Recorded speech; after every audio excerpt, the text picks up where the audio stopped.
હાથીને એમ થાય છે કે હું તો આટલો શક્તિશાળી છું ને, જો આપણને જ્યાં સુધી અભિમાન હોય ને ત્યાં સુધી ભગવાન આપણી પાસે ન આવે. આપણે મેં એકવાર કહી દઈએ કે હે કૃષ્ણ, જે તું કર ને એ ઠીક. પણ માણસને શું છે કે આ હું જ કરું છું. એ અહંકાર એકવાર નીકળી જાય ને કે મને જે કાંઈ કરાવે છે ને એ મારો ઠાકોર છે, એ મારા ચત્રભુજ સ્વરૂપ નારાયણ છે, એ મારો પરમબ્રહ્મ પરમેશ્વર છે. અને ભગવાનની ઈચ્છા વગર છે ને વૃક્ષનું એક પત્તું પણ નથી હલતું.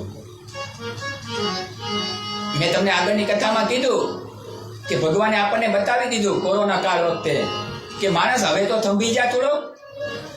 કેટલો માણસ દોડધામ કરતો હતો, અરે એના સંતાન આરે બેસવાનો ટાઈમ નહોતો માણસને.